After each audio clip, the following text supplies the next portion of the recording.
안녕하세요 여러분, 오늘도 테슬라의 뜨거운 소식들을 들고 왔습니다. 아직 구독 안 하신 분들은 구독 버튼 꾹 눌러주시고 좋아요와 알림 설정까지 해주시면 최신 테슬라 소식을 놓치지 않으실 거예요. 자, 그럼 바로 시작해볼까요?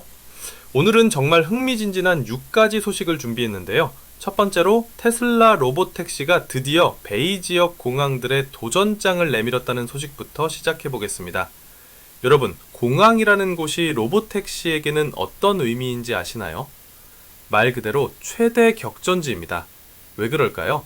우선 공항은 TNC 수요가 엄청나게 높은 곳이거든요. TNC는 트랜스포테이션 네트워크 컴퍼니의 줄임말로 우버나 리프트 같은 차량 공유 서비스를 말하는 건데요. 공항에서는 정말 24시간 내내 택시나 우버를 부르는 사람들이 끊이질 않잖아요. 그리고 브랜드 효과도 엄청납니다. 생각해보세요. 전 세계에서 온 여행객들이 공항에서 무인 로보택시를 타게 된다면 그 임팩트가 얼마나 클지 상상이 되시나요? 마지막으로 데이터 가치도 어마어마해요. 공항은 정말 혼잡하고 복잡한 경로를 가진 곳이거든요. 이런 곳에서 자율주행 데이터를 쌓는다는 건 AI 학습에 정말 귀중한 자산이 되는 거죠. 그래서 테슬라가 이번에 어디에 도전장을 내밀었냐면 바로 샌프란시스코 국제공항인 SF4, 그리고 사노세 미네타 국제공항인 SJC, 그리고 오클랜드 국제공항인 OAK, 이 세 곳의 픽업과 드롭오프 허가를 문의하기 시작했다는 거예요.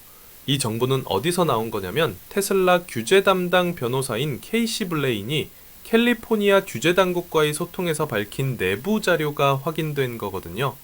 테슬라 라티 같은 전문 매체에서 이 소식을 정리해서 보도했고요. 그런데 여기서 정말 중요한 포인트가 있어요. 많은 분들이 헷갈리실 수 있는 부분인데 접촉을 시작했다는 것과 허가를 직접 방문했어요. 여기서 차량 공유와 전세 운송 관련 앱이나 서비스들을 파악했고 안전성과 두정 준수, 그리고 표현의 정확성을 강조했다고 합니다. 여기서 재미있는 건 용어 문제인데요. CPUC에서 말하는 차터 파티 캐리어라는 게 있어요. 이걸 국내 기사에서는 종종 전세 버스로 번역하는 경우가 있는데 이건 정확하지 않거든요. 버스가 아니라 리무진이나 전세형 승용차 등을 포함하는 법적 분류라서 전세형 운송이라고 표현하는 게 정확합니다. 그럼 경쟁사들은 어떤 상황일까요? 특히 웨이모 말이에요.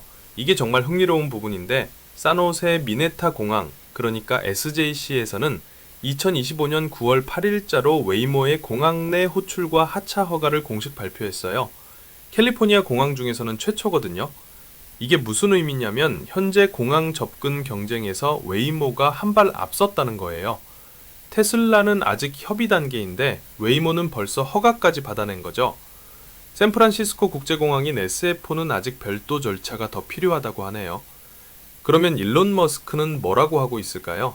머스크는 연말에는 안전요원이 없어질 것이라면서 운전석 안전드라이버 제거 목표를 제시했어요.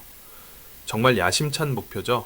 하지만 이건 어디까지나 목표이자 희망 일정이고 실제로는 CPU와 DMB 절차가 남아있거든요. 여기서 정말 중요한 건 머스크의 발언과 현행 규제 상황을 분리해서 봐야 한다는 거예요. 머스크의 목표는 목표고 실제 규제 현실은 또 다른 문제거든요. 정확하게 표현하자면 이런 거죠. 테슬라는 SF4, SJC, 오워크 새 공항과 픽업과 드롭오프 허가 협의를 시작했지만 아직 어떤 공항에서도 공식 운행 허가는 받지 못했습니다. 반면 웨이모는 SJC에서 공항 내 운행 허가를 공식 획득해서 선제 진입에 성공했다는 거예요. 자, 이제 두 번째 소식으로 넘어가 볼게요. 중국에서 모델 YL이 품절됐다는 소식. 이런 정확한 주문 수량이나 인도 수량은 테슬라에서 공식적으로 확인해주지 않았거든요. 그러니까 이런 숫자들은 업계 관측이나 추정으로 봐야 해요. 물론 대기 기간이 늘어났다는 건 분명히 수요가 많다는 뜻이겠지만 정확한 숫자는 추정치로만 받아들이는 게 안전하겠죠? 정확하게 표현하자면 이런 거예요. 중국 모델 YL은 8월 출시해서 시작가가 33만 9천 위안이고 9월부터 첫 인도가 진행되면서 대기 기간이 11월로 밀렸다는 보도가 나오고 있어요. 하지만 구체적인 수량은 공식 확인이 없어서 추정치로만 언급하는 게 안전하다는 거죠. 세 번째 소식은 사이버트럭의 무선 충전 개발이 중단됐다는 이야기예요. 이거 정말 의외였거든요. 사이버트럭 수석 엔지니어인 웨스 모릴이 차고가 높은 픽업의 무선 충전은 비효율적이라면서 사이버트럭 적용을 접었다는 취지의 발언을 했어요. 생각해보면 이해가 되는 부분이기도 해요. 무선 충전은 거리가 가까울수록 효율이 좋아지는데 사이버트럭처럼 차고가 높은 픽업 트럭은 충전 패드와의 거리가 멀어지니까 효율이 떨어질 수밖에 없겠죠. 하지만 여기서 중요한 건 테슬라가 무선 충전 기술 전반을 포기한 건 아니라는 거예요. 차종이나 시나리오별로 접근하고 있다는 뜻이죠. 사이버트럭에는 적용하지 않기로 했지만 테슬라의 무선 충전 연구 자체가 중단된 건 아니라는 거예요. 네 번째는 중국의 팝아웃 도어 핸들 금지 움직임에 대한 이야기인데요. 이것도 정말 흥미로운 소식이에요. 중국 매체인 명징크로 보도를 인용해서 여러 매체들이 플러시 핸들이나 팝아웃 핸들 규제가 강화될 거라고 전했어요. 시행 목표는 2027년 7월이고요. 이유는 안전성과 고장률 우려 때문이래요. 특히 CI에서 충돌 후 33%가 작동 불량을 일으킨다는 수치도 있냐. 여기서 물리적 에이전트 포스라는 비전을 언급하면서 연간 20만에서 50만 달러 가치 수준의 업무 대체 가능성을 평가했다고 해요. 옵티머스 V2O 맥락에서 그로크 통합 얘기도 나왔고요. 베니오프는 옵티머스를 물리적 에이전트로 규정하면서 연간 20만에서 50만 달러 상당 업무 가치를 거론했어요. 여기서 중요한 건 이게 가격이 아니라 가치 평가라는 거죠. 마지막으로 여섯 번째는 2025-26 버전의 숨겨진 기능들에 대한 이야기예요. 센트리 모드에 앰비언트 라이트 기능이 추가됐어요. 경보가 울릴 때 실내 앰비언트 라이트가 붉게 펄스한다고 하네요. 유저 리포트와 전문지에서 다수 포착됐고요. 모바일 접근 토글 인증도 강화됐어요. 이메일이나 전화번호로 인증해서 원격 제어를 차단할 수 있는 보안 강화 기능이죠. 릴리즈 노트와 전문지 요약에서 반복 확인됐어요. 배터리 건강 테스트는 UI나 정책 변화가 있었는데 일부 차량에서 메뉴 위치나 표시 방식이 변경되거나 재실행 제한이 보고되고 있어요.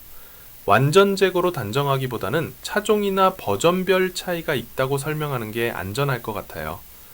견인 중량 초과 경고는 사이버트럭의 세차 모드 경고 강화 서비스 모드 패널 확장 등은 전문지와 유저 리포트로 광범위하게 확인됐어요. 다만 차량이나 서브 버전에 따라 노출 차이가 있어서 차종이나 버전에 따라 다를 수 있다는 점 참고하시면 좋겠어요. 그런데 2025.32가 이미 38% 설치됐다는 주장은 좀 과장일 가능성이 있어요. 테슬라파이나 태시 나데이 테슬라이프 같은 트래커들의 공개 지표를 보면 시점별로 6%에서 22%대로 변동 보고되고 있거든요.